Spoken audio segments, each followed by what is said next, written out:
Good morning. Today, I'd like to follow up on what Ajahn Buddhadasa has been saying over the last 9 days. And I would like to re-emphasize certain points that tend to be forgotten by Western meditators. And so I will go through and pick out some of the things that I've learned in talking to people, that these things are often misunderstood or forgotten.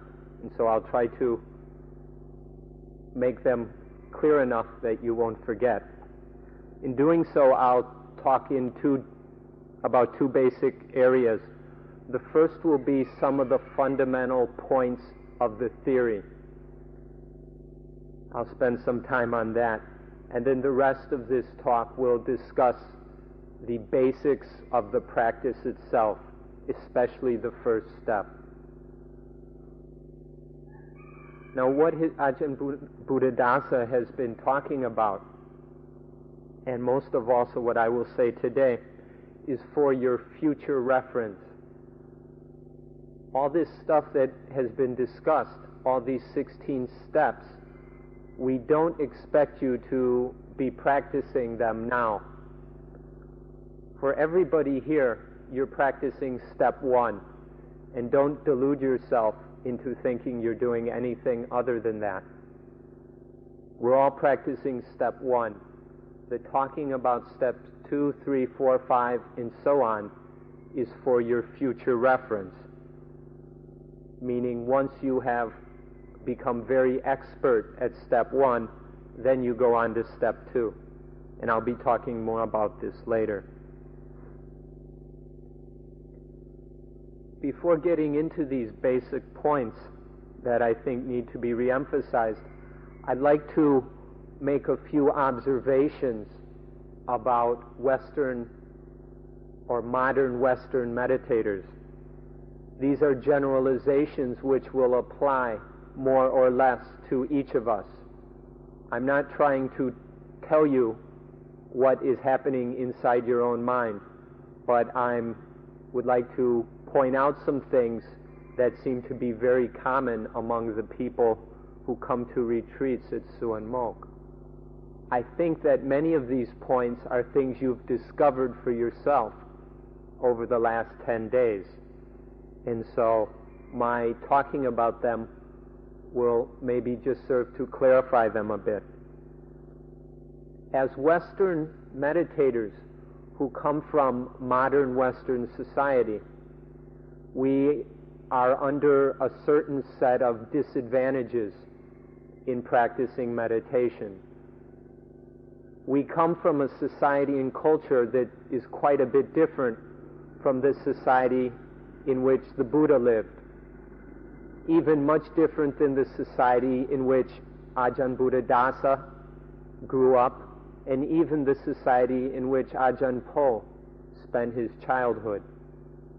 We're coming from quite a different cultural background, and it seems that this cultural background puts us under a number of disadvantages.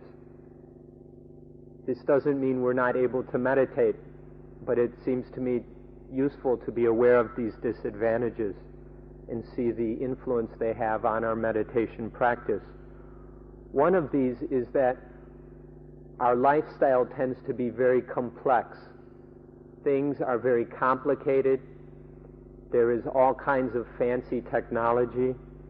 The patterns of life are fast and anxious and very complicated. This is one disadvantage. Another is our culture tends to be very cerebral, very much in the head, and is often lost contact with nature. Even the nature of our own bodies, we have been able to hide it, drug it, perfume it, clothe it, and do all kinds of things which have enabled us to live very much in our own heads and imaginations with our Sony Walkmans and things like this, our air conditioning, and are very much out of touch with nature. Also, we come from a culture that has reached great heights of material comfort and wealth. So materially, our life is often very easy. We have lots of comforts. The struggles to survive are not very immediate. We don't do this struggling ourselves. We leave it to poor people in places like Africa, Hong Kong, and South America. Also, we have developed such a fast-paced culture where it is very easy to become addicted to excitement. This is a very easy trap we can fall into, where we always need some kind of sensory excitement, something exciting to watch, something exciting to listen to, something exciting to smell, to eat, even to think about. Many of us spend our whole life running from one exciting thing to another. All these various disadvantages can begin to be summarized in the fact that our culture no longer teaches self-control. Instead, it teaches indulgence. And so we have much less ability to deal with hardship or difficulties, minor aches and pains. On top of that, we often have very little patience. We can't sit still. We can't continue doing something for a long period of time. We always demand an immediate payoff. There must be some very quick reward for us to keep going. And the last thing would be that we are coming from a culture now that is very, very specialized. Everyone has a specialty, and very few of us now have the wide range of knowledge and skills that used to be required of any adult human being. 50 years ago, any adult had to know how to do so many different things, whether a male or a female. There are so many different chores that needed to be accomplished. Now, we hire other people to do all those things, and we specialize in one specific thing.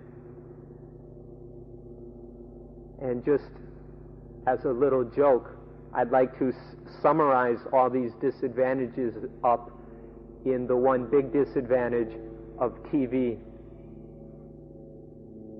The blame isn't put on TV, but the way we use television can be linked to all these other disadvantages. I'm not saying all of us are inevitably trapped within these disadvantages, but they do have a profound influence on us and have conditioned our lives in very strong ways.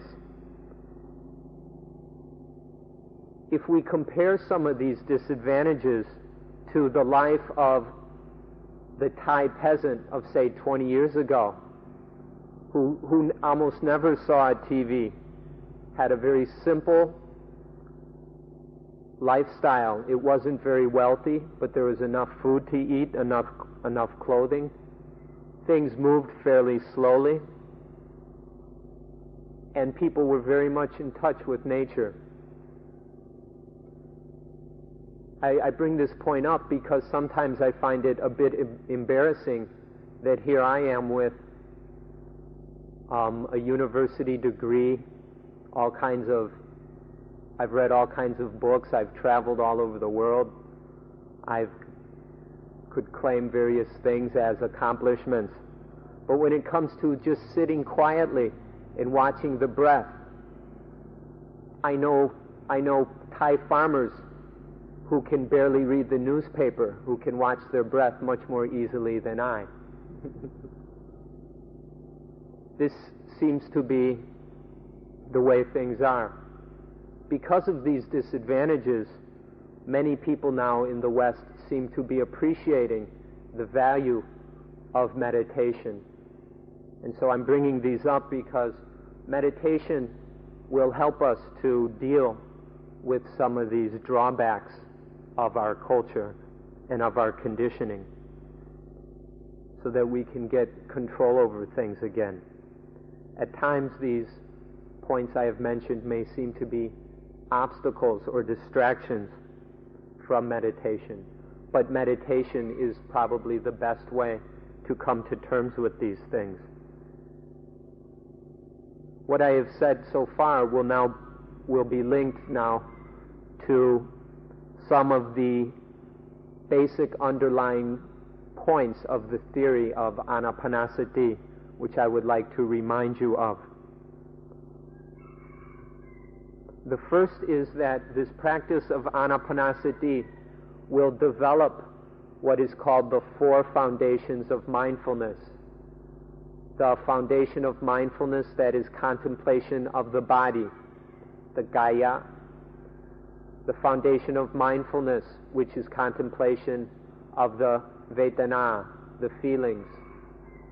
Contemplation of the citta, mind, and contemplation of dhamma, or truth.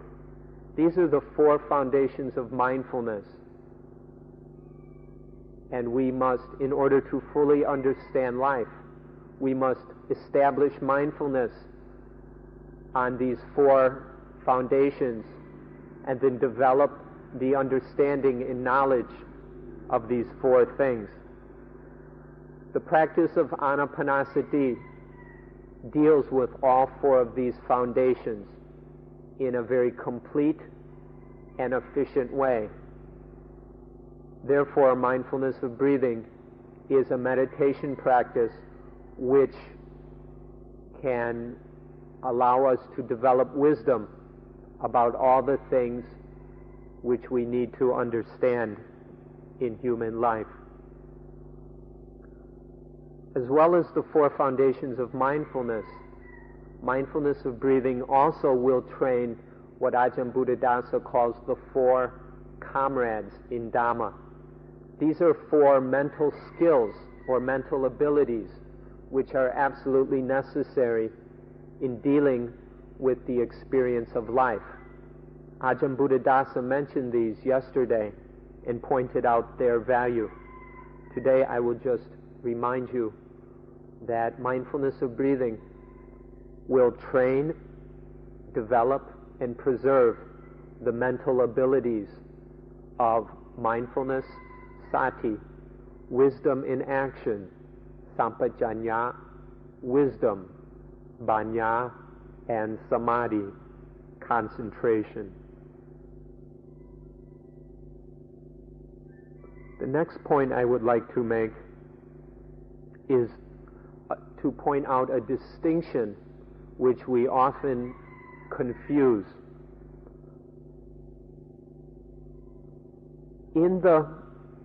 When we talk about mindfulness of breathing, we also talk about a natural evolution of the mind or of human life.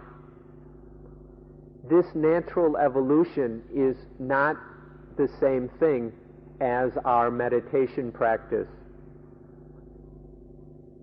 These 16 steps of anapanasati are based in 16 different objects. We take these 16 objects as our focus of study. But these 16 objects in themselves arise naturally out of the natural development of the mind. The mind must follow a certain path of progress and evolution from whatever state it is in normally up to the state that is called enlightenment. For all beings, this path is basically the same.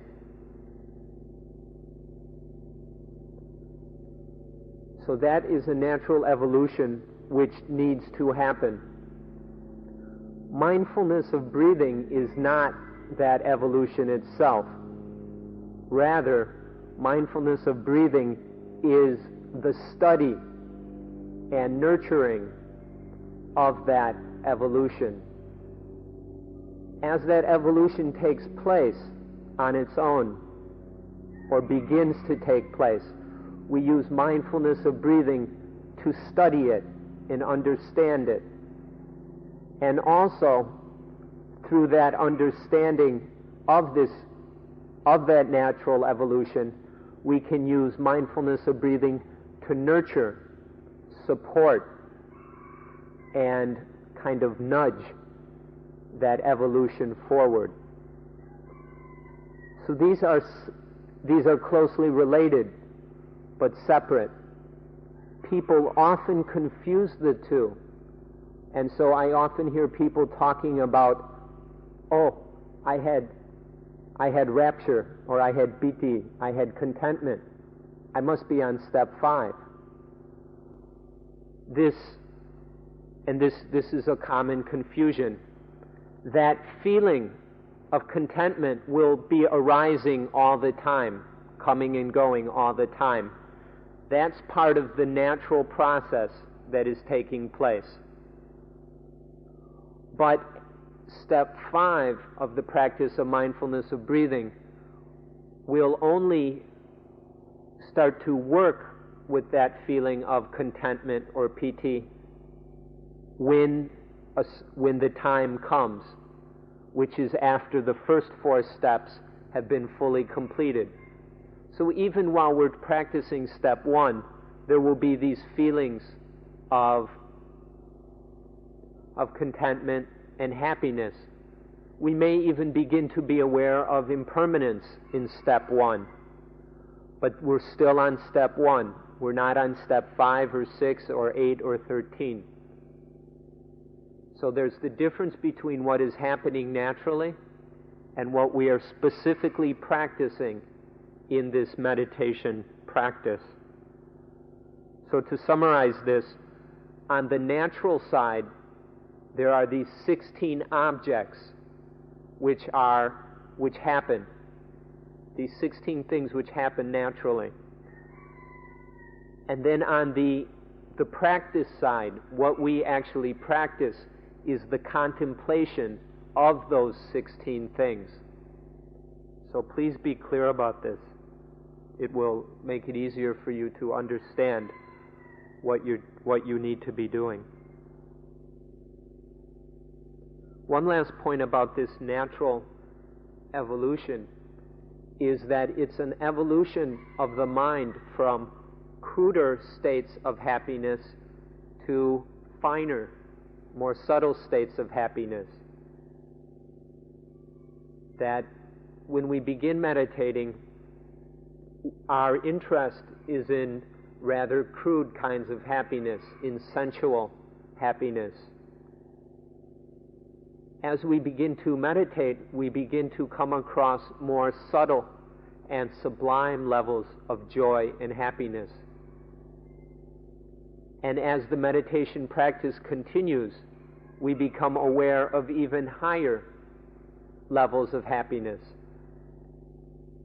And it's once we become aware of a higher level of happiness, a more subtle level of happiness, then it's quite easy to let go of the coarse level of happiness. And so in this practice, there is this natural progress of the mind being attached to a coarse level of happiness, then through meditation beginning to be aware of a higher level of happiness.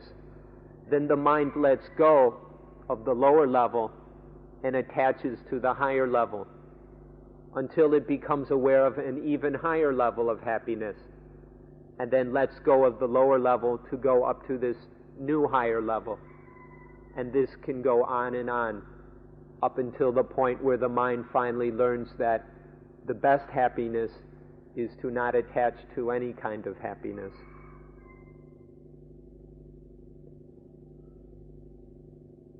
The next point to make is that this practice of mindfulness of breathing should be done one step at a time, one by one. We don't jump around from step to step. It's not like well, today I'm going to do all 16 steps, or this week I do the first 4, next week the next 4, and then I go back later, or we don't just look through our notes and decide which step interests us today. We take them one by one. This is because that evolution of the mind that I've talked about is a natural progression, and the practice of mindfulness of breathing is based on that natural progression. And to make the most of this and to understand that natural development, it's best to follow Anapanasati as it has been taught, which is do step 1 first.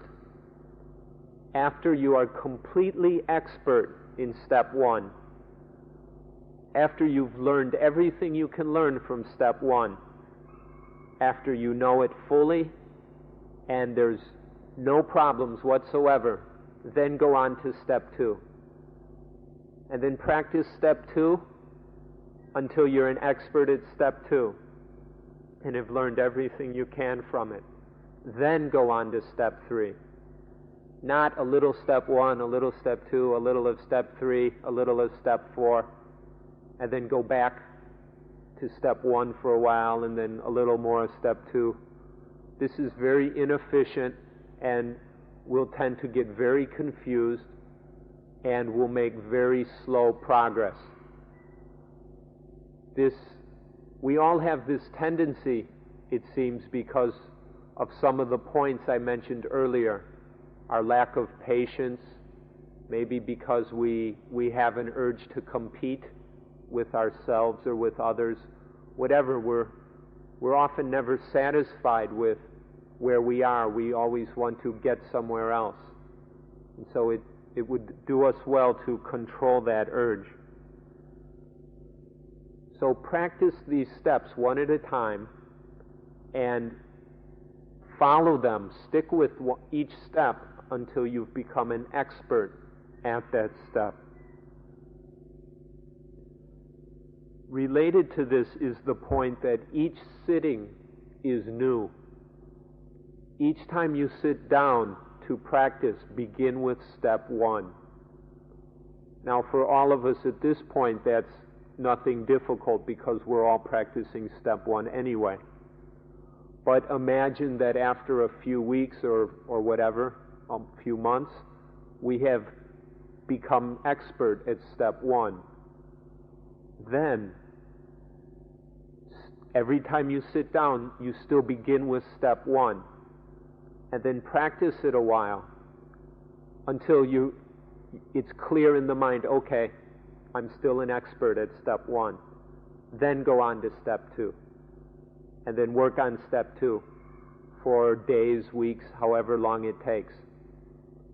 When step 2 is perfected, then one can go on to step 3. But always you begin at step 1. Do it. You begin each sitting with step 1. Practice it until there is the certainty that we are expert at this step 1. Then go on to step 2 and review it until we're certain again that we are expert at step 2. And then from there we can go on to step 3. So each sitting begins with step 1 and goes through each step. But this is for later now. when you're legitimately working on steps 2 and 3. But for now it's quite simple. Just work on step 1. Another important point about this practice is that this is a practice of non-attachment. The Buddha taught the middle way, and the practice of mindfulness of breathing is nothing but the middle way. To do it properly, it must be a practice of non-attachment, not detachment, where you're pushing things away, but non-attachment, when there's no egoistic identification. So be very careful about sitting down with, I am meditating, I am meditating, I am meditating, or my breathing, my breathing, my breathing, my happy feelings, and things like this. Learn to let go of these attached feelings or ideas of I and mine. Learn to just stay balanced in the practice. Drop these egoistic identifications. The middle way is also a practice of correctness, of being correct and right in the way one lives. And this can also be developed in mindfulness of breathing.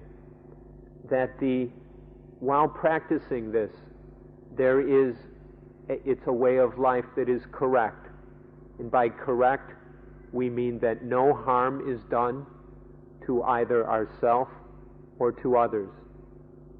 And so as we establish ourselves in this practice of mindfulness of breathing, we also establish ourselves in the middle way, in correctness, in a way of living that is balanced, where we're not getting caught up in this extreme or that extreme, in any of the dualities or things like this.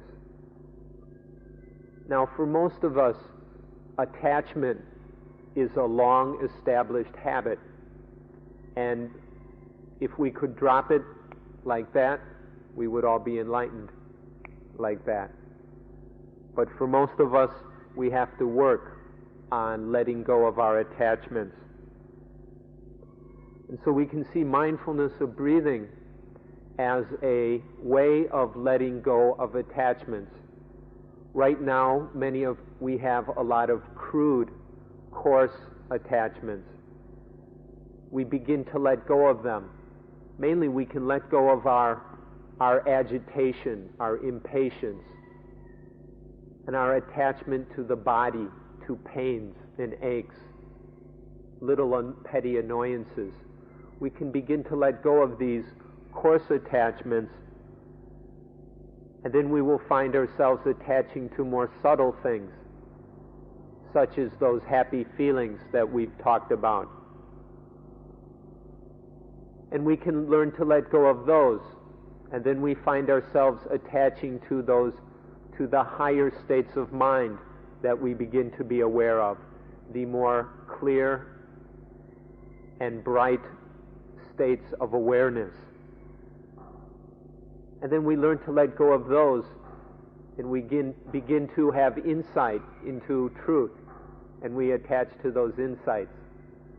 But finally, eventually, we learn to let go of even those things.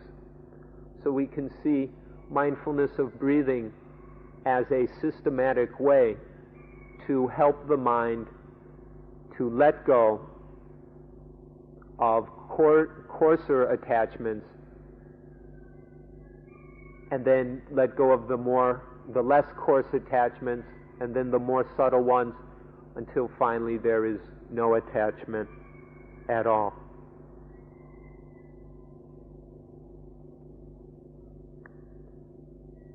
The last background point that I would like to make is that patience is a very, very necessary spiritual tool. Many of us are used to judging ourselves and measuring ourselves against various standards.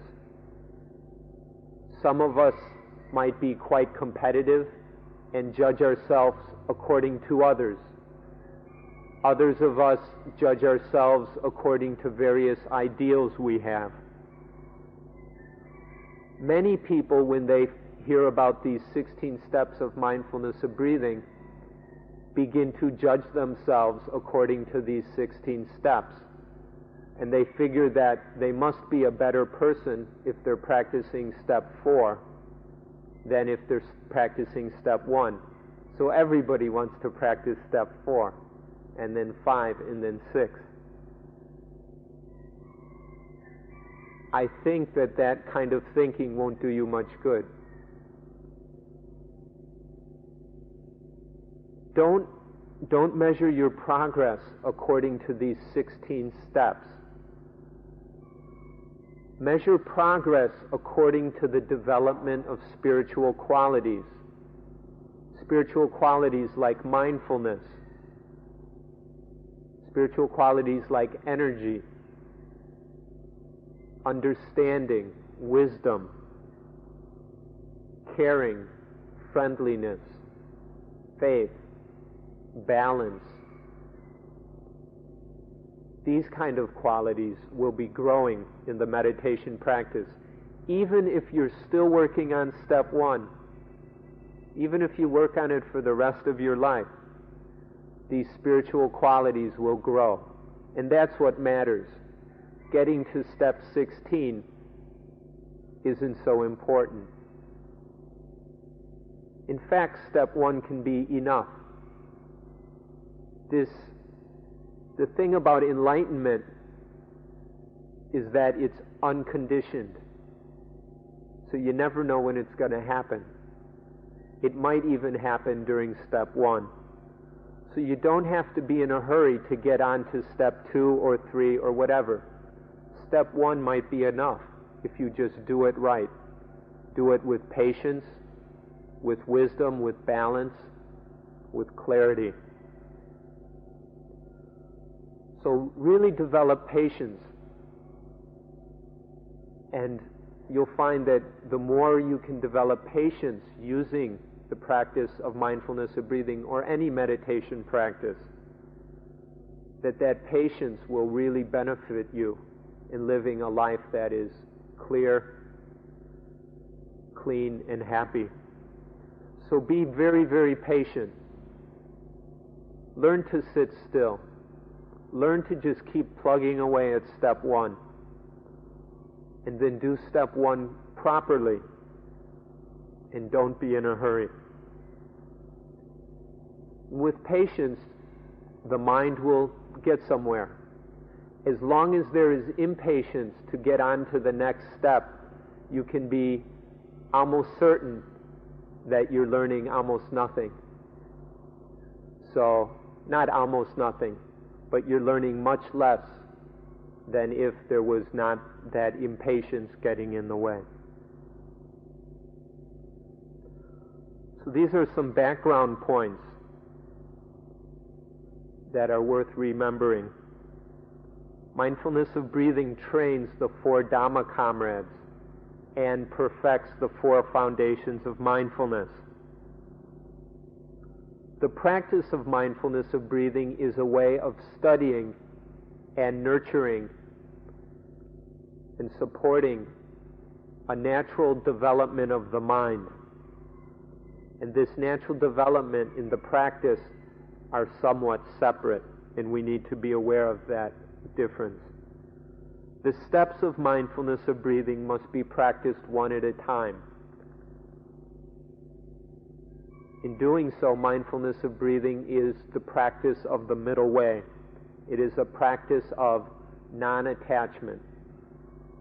And last of all, patience is a very, very important spiritual quality which will help the practice to develop and will bring us great peace in our lives.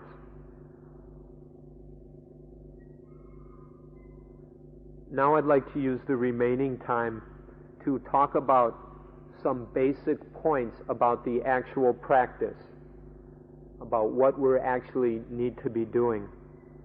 And I'm going to start at the very beginning.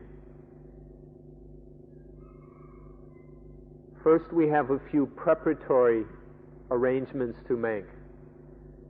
Basically, finding a suitable place to meditate. Find the best place that is reasonable. But if the best place you can find is a 5-hour drive from your house, then it may not be so good. So find a place that is which is reasonable, accessible, and that will allow you to practice regularly, daily. Everybody ought to have one place in their home that is suitable for meditation. You also might find a place in a nearby park or church or some quiet place that would be useful to go to sometimes when you are able. You might even find a place at work that is suitable for meditation. Or when you're traveling, wherever you go, keep an eye open for good places to meditate. Keep this in mind. So we need to find a suitable place to meditate. Not perfect, but good enough. And then we make the most of what we can find. We need to have a good time to meditate. Often the early morning is a very good time before the day starts, before we get involved in all kinds of busy things. It can also be good to meditate in the evening, especially if we've had a busy day of work or travel or play or whatever. It will help us to wind down and get under control again. But we don't have to lock into certain times. It can be useful to have a set time daily to meditate, but we can also practice mindfulness of breathing at other times during the day. So be alert to suitable times for practice. And a third thing that needs to be prepared is our physical health. Being in reasonably good health. We don't have to be Olympic athletes, but being in reasonably good health will make the practice easier. This can involve things like giving up smoking or smoking less. It will be much easier to breathe gently and relaxed. Practicing yoga or Tai Chi or some useful form of exercise that keeps the body in good shape. Or doing physical labor of some sort. All these kind of things that keep the body in good health.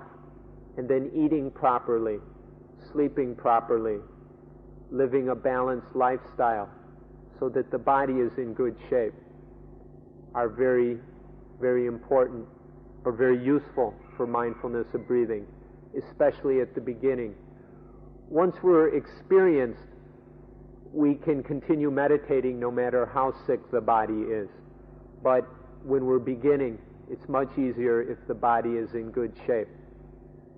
The same goes for mental health. If you've got really strong neuroses or psychoses, these can get in the way of a meditation practice. If you can use the meditation practice to come to terms with certain mental illnesses that we all tend to have, that's fine. Or you may seek some other kind of help as well. So find appropriate places, appropriate times, and maintain good health. These will provide a good context for the meditation practice. Next, we talk about posture. I've seen in magazines that cater to people that meditate all kinds of expensive carpets and mats and pillows and cushions and chairs that you can do all kinds of things with. And those may be of use. But in meditating, the simpler the better. If we can learn to just sit on the ground, whatever kind of ground, that's the best. The Buddha would just go somewhere, scrape up a couple leaves, lay a cloth across it, and sit. He wasn't lugging around pillows and burlap bags and all kinds of stuff like that. A few of these implements can be useful, but do your best to keep things simple. Or if you've begun with a big pile of cushions this big, then work on lowering it a little bit to make things simple. Because in the end, the best kind of posture for meditation is a very, very simple cross-legged posture like this, where your rear end is firm upon the ground, not way high up in the air. And then if you can, after that, learn to sit in a half lotus. That's even more stable. And then best of all, if your clothes don't get in the way, learn to sit in a full lotus, because then the underside of your calves are firm across on the ground. And it's very easy to sit up straight so that the spinal cord is straight. So all the vertebrae sit on top of each other very snugly. And when you learn to sit like this, then it's very stable, very relaxing, and the breathing can flow very smoothly. The blood and the various kinds of energy within the body, it all can flow smoothly. Now, it may take a few years for some of our bodies to adapt to a full lotus. That's okay. You don't have to force it. But it's really worth developing a good meditation posture. It may not come immediately, but after a while, with patience and effort, we can learn to sit in a full lotus. And if you're interested in really developing deep levels of concentration, you have to have a posture like a full lotus. Otherwise, you'll fall over when the mind becomes one-pointed. And then you probably won't be one-pointed anymore when your head hits the floor. So, work at developing a good posture. A simple position for the hands. Keep the back straight. Be comfortable. And relax.